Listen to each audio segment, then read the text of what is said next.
Hello and welcome to New Filmmakers Los Angeles. I'm delighted to be joined in this virtual interview from Los Angeles, USA to Rotterdam, Netherlands right now with Edson with his fantastic film, Porfotto. But for those that haven't seen it, let's take a look at the clip. Go, go, go, go, go, go, go, go! Go, go, go, go! Kom op, man! Oh, wat duurt zo lang? Go, go, go, go, go, go, go! Go! Doe het erop! Hey, die Scooby, man! Hey, die Scooby! Hey, David, David! Fuck! Hey, je moet het fuck jou! Edson, it's great to have you here. I'm been so looking forward to talking to you. Thank you very much for bringing your film to New Filmmakers LA. But for those that haven't seen your film, Edson, tell us a brief synopsis of your film. Thank you for the invitation.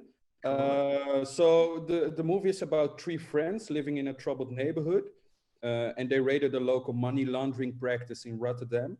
And in one night, so the movie plays out in one night, they find out that money is not enough to solve their problems, and we see the story behind the boys, behind the three friends. Mm-hmm. Now, I mean, I love these three guys, right? And I really fell in love with these characters because they're just three guys just trying to get on with their life, you know what I mean? And just trying to do the best. And they may have fallen into maybe areas they didn't want to fall into, but it's heartbreaking because you're just like, this could have been anybody, and you just want to help all three of them. I just was so glad you made this film because it's a true example of what can happen, you know, to a lot of people. For you personally, where did the inspiration come for you in creating this particular project? For every project, or this one specifically? This particular project, yeah. I also was born in the same neighborhood. So I wanted to tell a story because in the Netherlands, I didn't see too many stories about my environment where I grew up. And if it was always like only drugs and only killing and only shooting. And I wanted to combine the story about, because I grew up in a neighborhood, I saw people, I knew people that had guns, that deal drugs and do stuff like that. But there was always a story behind them. So I wanted to tell a story from my perspective as a person that lived also in that neighborhood, to tell the story about behind the person, to tell the story behind the criminal. So who are these boys, and where do they come from, and why do they do what they do? So I wanted to tell such a story. So that was my biggest inspiration to tell the story. Edson, you told it so well, you know, like it's so crazy. I watched your film and like, it brought tears to my eyes because, like there's people that, for whatever particular reason in their world and their life have gone through certain experiences that, you don't wish upon anybody, but they've all got families, they've all got people they love, and they just so happen to get in the wrong environment, and how harsh it can be. And every person that may ended up with a criminal record has got a story, and I thought your articulation of that was beautiful. And I just wanted to rescue all three of them and just send them away so they didn't have to face this pain. You know what I mean? Like, I really did. I would love to know a little bit about how you brought your cast together, because your cast were amazing. They're wonderful, right? Yeah. So I wanted to create a mix between professional actors and non-actors, or just beginning actors. So so we have actors in three different stages. So we have Moreno, is one of the guy with the hat, and he is the most professional actor. He is a very professional actor in Holland. And then we have M, the leader of the group. He just graduated, so he is a beginning actor. And then we have the youngest one, Kian, and Kian he is trying to be an actor, or not trying, but he's doing his first step as an actor. So I wanted to combine those three aspects and to create real life boys. And so for me, the most important thing was the energy between those three boys. So when I was casting and doing auditions for the roles, I was searching for that energy, because we don't have time to tell the story why they become friends and how they become friends and how long. So I wanted for the audience to see in one instance they are really good friends. So their energy needed to be really good. So I was searching for that playful energy, but also that you also in a big group you always have one is the leader and the one is more following and the one is there's always different characters. So I was searching for the typical characters inside that group. So Keon is the one that's more energetic, and he just does things because like he's any young young. person does, right? Yeah. Exactly. And then you have M, and he's more controlling and he wants things going his way. So, and all those things and the contrast, that makes up for the friendship. And I think also with the great acting of all the actors. It's so good. I mean, I can't believe your young star as his first, kind of acting experience, because he was so good and just, gave so much kind of naivety to that age and being happy-go-lucky, but how quickly things can change as well. I was also searching within their own story. So I knew that Jamal, the one playing Keon, I knew he was also the youngest in his family. So yes, there you he go. had bigger brothers and he had bigger sisters. So older sisters, sorry. So I took that aspect of him being the youngest and put it into Keon also. What I loved as well, that you captivated in very subtly too, but like you just took us into their three of their different worlds, like you just took us in, like, that, I mean, even just, that you knew each of them just, really did have a genuine heart and good intentions and fallen into, this crowd. And I don't think anyone wanted bad for each other, because that's why they all came together at the end. As well, and they felt almost an essence of responsibility, like brothers, to, for it not to kind of go out of hand the way that it did.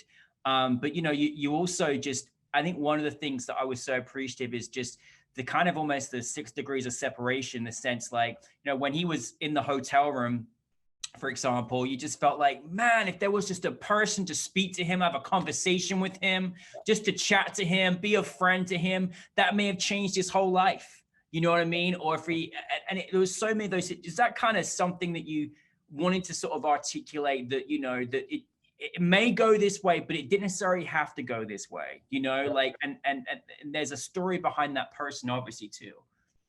Yeah, I wanted to play with it. It's a really good, you saw that really good, because we have the first moment that he goes to the barbershop and he's driving around searching for connection with other people. And he goes to the barbershop and they're closing and there's nobody there. And he wants to celebrate because now he has money, he has a place to stay.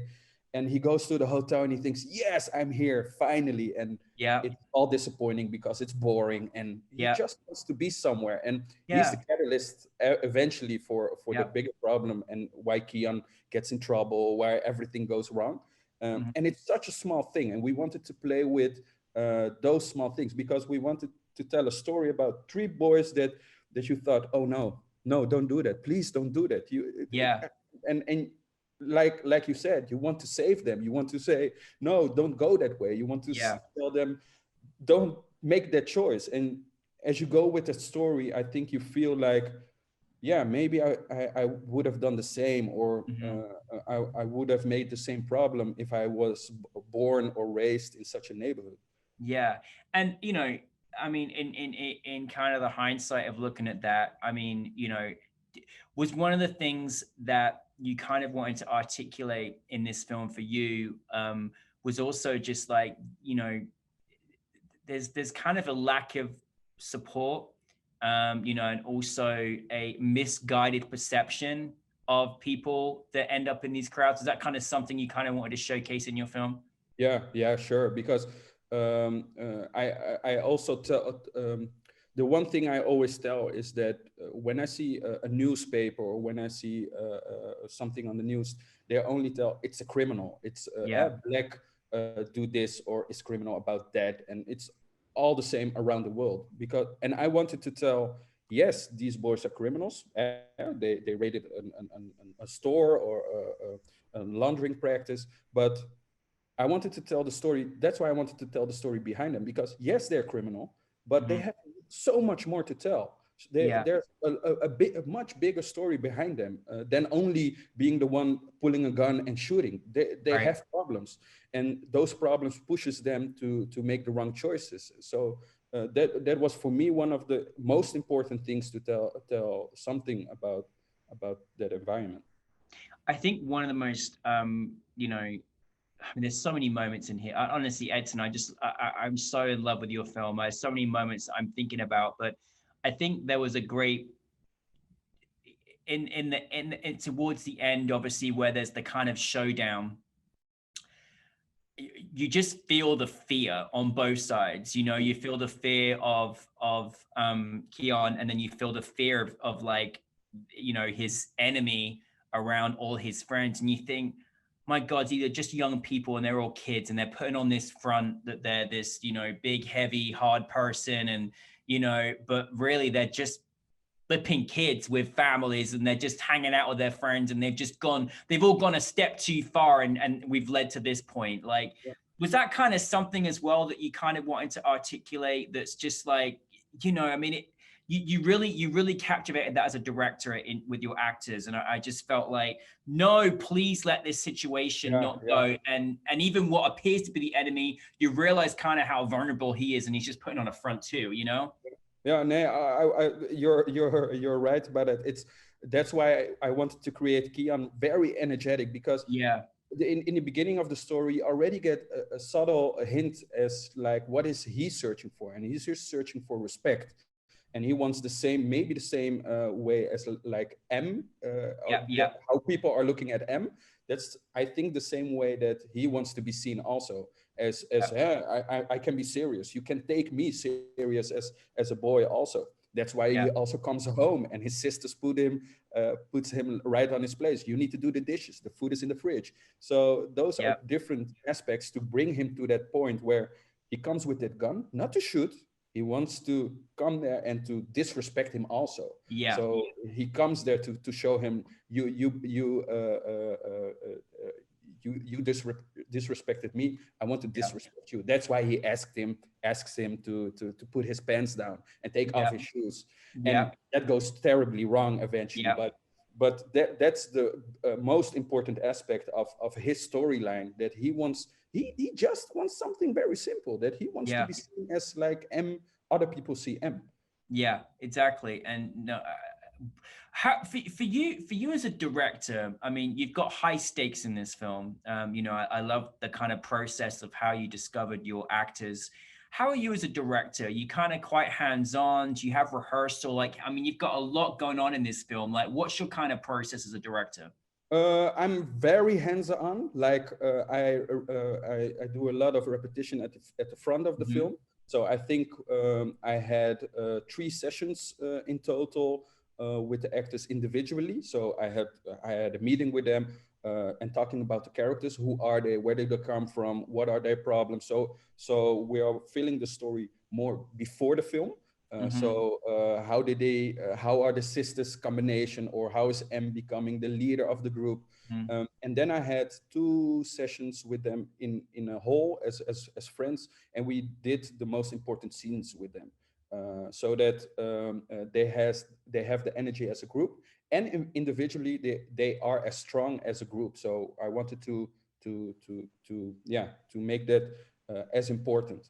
And then when we're shooting, I want to let it go. So I want the actors to find their own strength, because now they know who they are, where they're from, what their problem is, and on set they can give me presents. Yes. So I want so they can surprise me, and eventually a lot of time that happened with all 3 of the actors. They gave me presents, and I was like all rapping.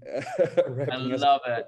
That's a dream for you as a director, isn't it? It's a dream, and Oh my goodness. Now, obviously, this was, I want to get more into just, it was obviously a relatively longer short, but it was still too short for me. I still wanted more of your story. So, that's how I felt about your film. I really did feel like I was just watching a series. Like, is there any rooms for development about this story? Yeah. Eventually, after we finished the movie, it was a graduation film, and the films cannot be longer than 30 minutes. So we used it till the last second, I think 29, 30. Yeah, you don't know you're on the cusp.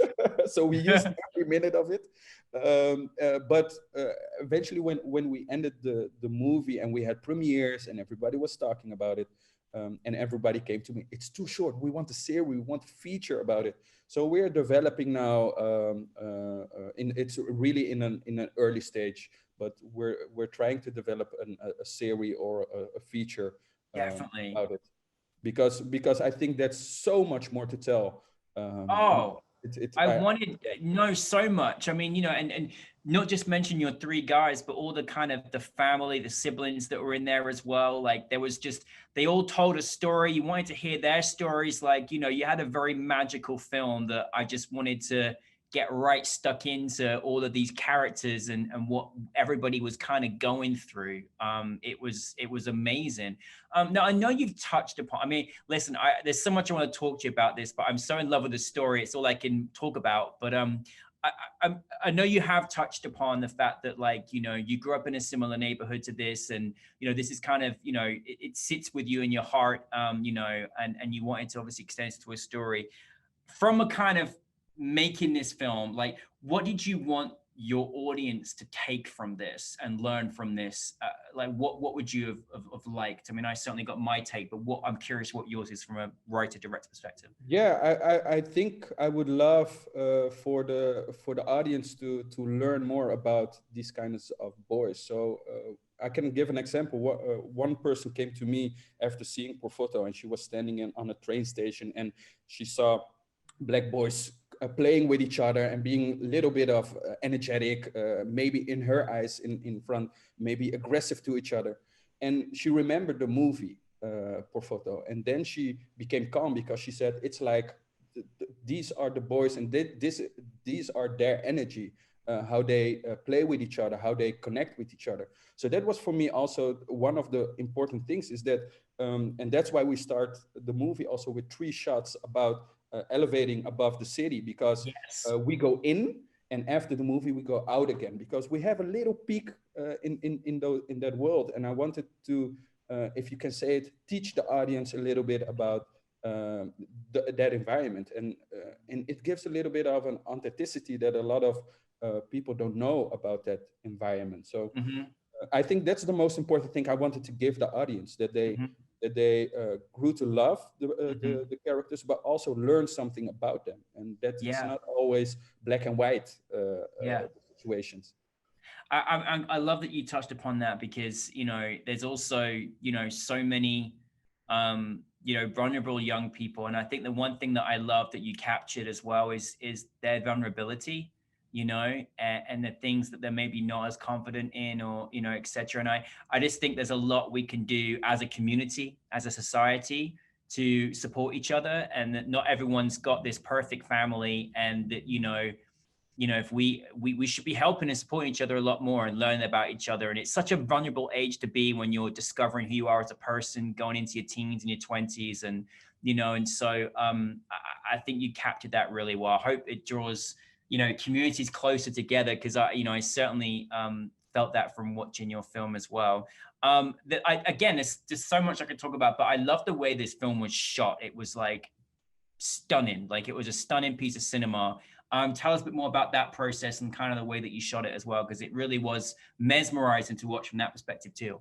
Yeah, I worked with Jeroen Klokgieters, one of the DPs, the DP for the movie, and we already worked together in an early stage where we both love handheld style. So Yes. the rawness of the shaky camera following characters, and we wanted to do that also with this movie. So we went a little bit farther with it.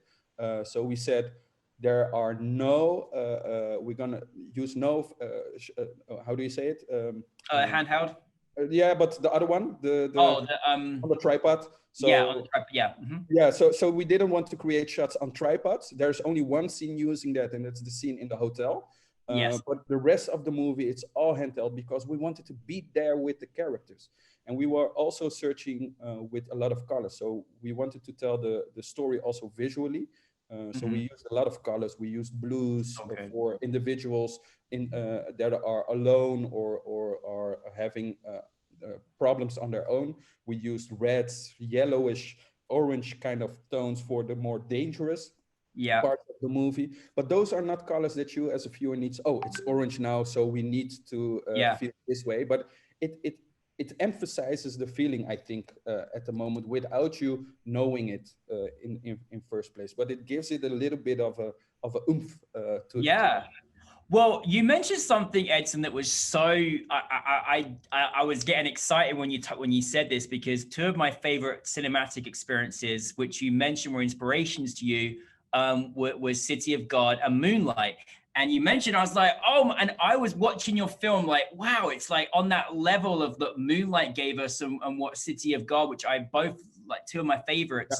Yeah. And that was part of the inspiration, right? Yeah. Moonlight. What I loved about Moonlight, it was the romantic vibe of the Yep. street. So there was something romantic, very soft about Definitely. that movie. And City of God was the opposite of it. It was Yes. harsh and it was like fire, constant fire. And I wanted to create. My quote on set was also, if Moonlight and City of God had a baby, it would be Porfotto. Yes. So, They made you feel, yes. Yeah, so I wanted to create a movie with both of those elements: the hardness of the environment and the softness of the characters on some point. So that's Well, let me tell you, without even knowing that, I thought of both those films watching your film, and it took me a while to realize, where am I thinking? So you definitely created that film, baby. It worked. nice. Really very good. I just want to go into, like, I'm so glad. I mean, obviously we have special events all year round, but it was so special that this new Filmmakers LA event was in partnership with the Academy of Motion Picture Arts and Sciences.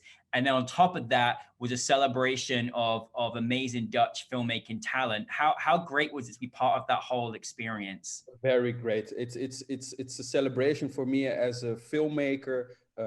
Started very young with it, and now coming to this point. But also for me as a person coming from that environment, also being an example for a lot of filmmakers around me. So it's wonderful, and the experience of it, I still can't believe it, but it's really nice being a part of that scene also in America. It's a dream true. Yeah, nice. Well deserved. We can't wait to have you here in Los Angeles with us, and we'll have to do a new Filmmakers LA Rotterdam too. So please invite us for that. But what is next for you? What's next on the horizon that you're working on? I just finished my last my short, Last Ride. It's called. It's a 10-minute short, and I'm co-directing a 45-minute film here in the Netherlands for Videoland. Videoland is kind of a Dutch Netflix, Amazon Prime kind of platform. So we're developing 45 minutes for it, and I'm working on developing a feature, also in the very pre-stages, but developing my feature. And I'm still developing, and I have a lot of ideas, so I'm trying to make them. Yeah. Well, Edson, you're a brilliant filmmaker. Like, honestly, I was so mesmerized by your film, and I'm really, just keep making more movies for us, please. And your vision is amazing. So really, we're very grateful at New Filmmakers LA. We look forward to seeing you in person, and thank you for bringing this wonderful film to us. And thank all your cast and crew that I know worked hard on the film as well. So thank you very much. I will do. Thank you.